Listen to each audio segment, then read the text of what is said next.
Olá, eu sou a Tayana Conrad. Começa agora mais um programa Conexão Legislativa. Hoje a gente vai falar um pouquinho, sobre a judicialização para pessoas que não cumprirem a ordem de vacinação dos grupos prioritários. A gente vai falar disso porque o governo de São Paulo pretende punir pessoas que não cumprirem essa ordem de vacinação. Por isso eu trago aqui para conversar com a gente o doutor Felipe Melo de Almeida. Ele que é advogado criminalista e especialista em processo penal. Seja muito bem-vindo ao nosso programa, doutor. Boa tarde, obrigado pelo convite. Doutor, vamos lá, vamos explicar um pouquinho, para quem está em casa, do que se trata essa pretensão, então, do governo aí de punir pessoas que, porventura, não cumpram essa ordem de vacinação. Na realidade, o governo está fazendo o seu dever de prevenção, de estabelecer a ordem nesta ordem de distribuição do imunizante, ou seja, estabelecer de uma forma concreta o cronograma previsto não só pelo governo estadual, mas também pelo governo estadual, e penaliza. A legislação penaliza as pessoas que descumprirem esta lista de imunização em razão da distribuição da vacina, e ela penaliza administrativamente não só aquela pessoa que recebe o imunizante, mas também o funcionário público que aplica sem seguir esta lista pré-estabelecida. Na realidade, aqui, estamos a falar de uma lei estadual, é uma legislação que tem eficácia apenas no estado de São Paulo. Ela não foi criada pelo governo, na verdade, ela foi criada por dois deputados federais, dois deputados estaduais, foi aprovada na Casa Legislativa. O governo, em fevereiro, promulgou essa legislação, e agora, em maio, através de um decreto, ela ganha sua eficácia. A intenção da legislação é punir, como eu disse, administrativamente as pessoas que não respeitem o cronograma da distribuição da vacina, do imunizante. Na realidade, aqui, a intenção é de se punir administrativamente através de um procedimento que respeita não só o contraditório, mas também a ampla defesa, possibilita que as pessoas se defendam. Vai ser aplicada uma sanção depois de finalizado este procedimento, uma sanção que pode variar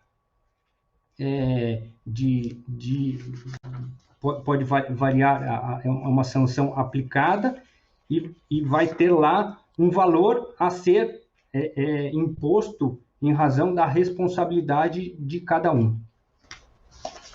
Agora, doutor, qual o embasamento, do governo estadual aí para tal ação? Tem aí algum respaldo de algum direito que possa realmente, que o governo possa realmente aplicar esse tipo de penalidade?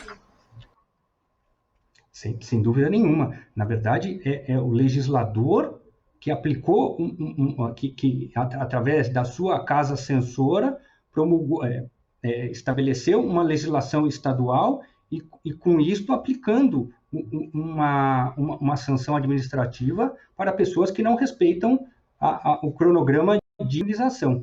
Na verdade, é o Estado, através do seu poder de polícia, do seu poder de comando, impondo respeito. É claro que numa realidade normal, isso não precisaria. É até possível que em outros países isso não aconteça. Mas, infelizmente, no nosso país, depois de todas essas notícias que nós, diariamente, somos obrigados a ver, esta lei vem em bom tempo, vem em boa hora, para tentar, de alguma forma, aumentar a possibilidade de respeito da aplicação dos imunizantes. Ou seja, não se tem dúvida que precisa, aquelas pessoas que têm mais efeitos em razão da Covid-19, ou seja, as pessoas com mais idade e também aquelas que trabalham na linha de frente, elas precisam ser, de toda sorte, imunizadas primeiro do que as pessoas mais novas, que não sofrem tanto com a doença. E também, depois, isto vai se estendendo para as demais pessoas, ou seja, por ordem cronológica. Esta lista foi criada de forma técnica, não é de forma aleatória. O governo não está aqui impondo ou decidindo quem vai vacinar ou quem não vai vacinar. O que o governo está dizendo é: vamos vacinar prioritariamente aqueles que possuem ou que são aqueles que sofrem maior dano por conta da doença. E é claro que isso é uma grande verdade, tendo em vista que ontem batemos mais de 1.000 mortos, ou seja, estas pessoas que têm maior idade e que têm comorbidade precisam ser vacinadas logo, e em detrimento das pessoas mais novas. Precisa-se fazer uma escolha, e a escolha é técnica. A escolha é vacinar aquelas pessoas que correm um risco maior de vir a óbito, de morrer. Então, por isto que, em razão do descumprimento deste cronograma, o governo, através do legislativo, vem fazer uma lei que traz circunstâncias favoráveis a todos, ou seja, para restabelecer um plano técnico, um plano feito por médicos, por pessoas que atestam categoricamente que estas pessoas precisam ser vacinadas antes das demais. Tá certo, doutor. Agora, só para quem está em casa, né, entender um pouquinho do que a gente está falando, então, sobre a Lei Estadual 17.320, né, de 2021, que, então, penaliza administrativamente qualquer pessoa física que desrespeitar a ordem de vacinação contra a Covid-19 dos grupos prioritários, conforme o calendário, então, definido aí pelo Plano Nacional e Estadual de Imunização. E aí o decreto número 65725, que foi publicado, então, em maio, esse que o senhor citou, né? A ideia que eu queria aqui, doutor, até era explicar para quem está em casa as entrelinhas dessa lei. O que existe nas entrelinhas? Na realidade, todas aquelas pessoas, no início, elas imaginavam que seriam penalizadas a pessoa que aplica o imunizante sem ter respeitado este cronograma. Esta legislação vem para informar que todos responderão, não só aquela pessoa que aplica, ou seja, aquela pessoa que bula a lista e aplica em quem tiver vontade de aplicar, e furando a fila, precisa aqui, não só ele vai ser penalizado administrativamente, mas também vai ser penalizado aquela pessoa que recebe o imunizante. E mais, se esta pessoa que recebe o imunizante for um funcionário público, esta pessoa terá a penalidade aplicada em dobro, por conta do seu dever. Ou seja, eu, como funcionário público, deveria, ainda assim, com mais razão, respeitar a legislação. Agora, qual é a punição que essa lei, então, ela traz aí para quem desrespeitar? E o senhor explicou um pouquinho sobre... muitos pensavam, né, que se aplicava apenas aquele técnico ali, né, que trabalha, aquele enfermeiro que aplicou. Então, na verdade, quem vai lá e fura essa fila também vai responder. Nesse caso, qual que é a penalidade para quem aplica e para quem está recebendo? A penalidade é de 50 a 3.400 UFERPs, que na verdade é uma unidade estadual que transforma numa unidade de R$ 29,9, diria hoje que seria uma pena aplicada de R$ 1.454 até R$ 98.906, dependendo da sua responsabilidade. Ou seja, para cada infração administrativa será feito um procedimento administrativo, ou seja, forma-se um procedimento administrativo, e lá vai se apurar a responsabilidade deste ou daquela pessoa, que será julgado através de uma comissão especial criada com a competência para julgar esta questão, ligada à Secretaria de Justiça e Cidadania. E aquele funcionário, então, aí da área da saúde que aplicou, ele pode sofrer mais penas, né, doutor? Pelo que o senhor explicou, ele sofre duplamente, então ele pode, no caso, né, de funcionário aí do governo concursado, ele pode até perder aí o seu direito de continuar trabalhando para o Estado? Sem dúvida nenhuma. Primeiro, nós estamos falando da infração administrativa relativa a esta lei específica. Nada impede que a mesma conduta caracterize um ilícito penal, um ilícito criminal. Este ilícito penal será investigado num inquérito policial para apurar a responsabilização. Então, nós temos um procedimento administrativo que vai, de fato, apurar a infração administrativa. Aliás, no decreto, quando este procedimento administrativo for julgado procedente, ele obrigatoriamente tem que ser remetido para o Ministério Público com cópias do procedimento para apurar eventual crime. Portanto, se o funcionário público, ainda assim, por conta de ter recebido alguma vantagem ou por ter se beneficiado de alguma forma, por ter aplicado aquela vacina sem seguir o plano de imunização, sem seguir o cronograma de imunização, ele, sem dúvida nenhuma, comete o crime. Mas comete o crime ele e também quem recebeu o imunizante. Então, a gente pode falar aí de uma corrupção passiva ou de uma corrupção ativa, de uso de documento falso ou de um estelionato, entre outros delitos. Estes, sim, serão investigados e encaminhados à justiça criminal. E, com a condenação criminal, ele pode, sim, perder o seu cargo público. É claro que pode perder também a sua liberdade e ser condenado e perder a sua primariedade. Portanto, vai esta pessoa ser responsabilizada criminalmente, tanto aquele que recebeu quanto aquele que aplicou a vacina. O que nós vemos muito hoje acontecendo, e a gente também vê nos noticiários isto sendo informado a todo momento, sem dúvida nenhuma, são aquelas pessoas que fazem uso de documentos falsos para obter a vacina, ou seja, a gente tem no cronograma de imunização aquelas pessoas com comorbidades. Então, se eu chegar num ponto de vacinação com um documento falso dizendo que eu tenho este ou aquele, ou aquela comorbidade, eu vou receber o imunizante. Esta pessoa que faz isso está cometendo um crime e, claro, que o funcionário que aplica o imunizante nela, que aplica a vacina, se estiver de boa fé, não está cometendo crime nenhum. Na verdade, ele é vítima tanto quanto o Estado, porque ele está sendo enganado. Ou seja, a pessoa se diz doente ou se diz diz que tem alguma comorbidade, mas na verdade não existe absolutamente nada disso, ele foi enganado.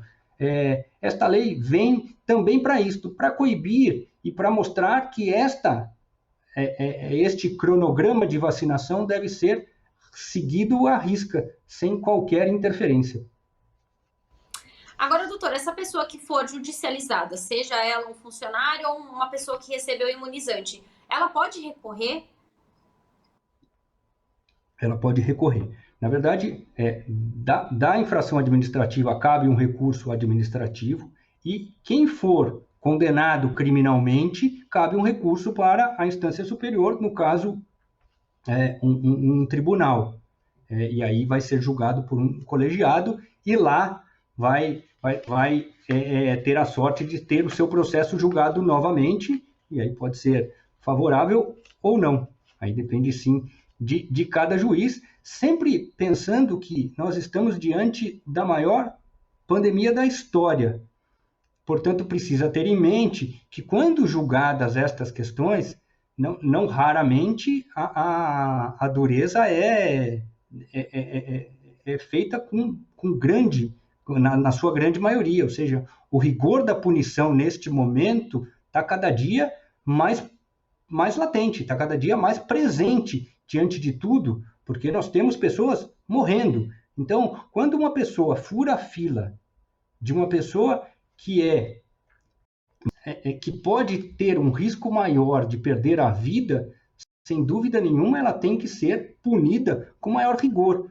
Por isso, durante esta pandemia, nós estamos vendo punições muito severas e algumas vezes, de fato, justa, porque nós estamos perdendo nossos entes queridos e geralmente as pessoas mais velhas, né? Embora agora também já tenham algumas pessoas mais novas sendo e sofrendo por conta da Covid. Então, isso até entra um pouquinho na próxima pergunta que eu ia fazer, doutor. Então, depende da linha de pensamento, né, de julgamento aí de cada juiz. Não existe uma leitura única da justiça com relação a essa questão, né? Não existe. Demora muito tempo para a gente ter uma uniformização da jurisprudência, que é o conjunto das decisões, como nós dizemos no mundo do direito. Na verdade, é o seguinte: para que nós cheguemos até os tribunais e depois aos tribunais superiores, ou seja, para a gente chegar até o Supremo Tribunal Federal e ter lá o único tribunal que faz o efeito cascata, que tem uma súmula vinculante, ou seja, uma decisão que diz, a partir de agora, todas as decisões parecidas como estas terão que ser julgadas desta forma. É o que chamamos de súmula vinculante. Para a gente chegar até o Supremo Tribunal Federal, isso demora. É claro que os tribunais eles vão ganhando uma uniformidade nos seus julgados para que não tenhamos, de toda sorte, uma insegurança jurídica.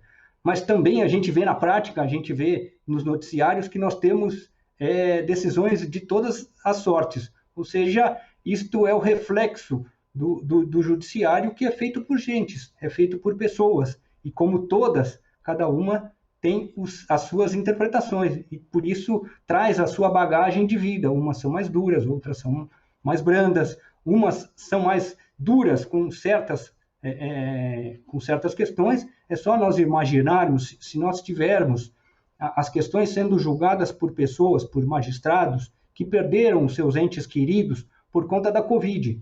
Não preciso de muito discurso ou de muito tempo aqui para chegar à conclusão que esta pessoa, por óbvio, mesmo que inconscientemente, terá uma solução mais dura do que aquela outra que não perdeu o seu ente querido por conta da Covid. É claro, a vivência pode ter aí, é claro que o direito é importante, as leis são importantes, mas o juiz pode fundamentar de uma forma ou de outra, e por isso que a gente vê nos noticiários todas estas diferenças entre um pensamento de um e um pensamento de outro, e por isso que a gente vê que os tribunais, a toda hora, reformam as decisões dos juízes de instâncias inferiores. Não porque eles são melhores ou porque eles são piores.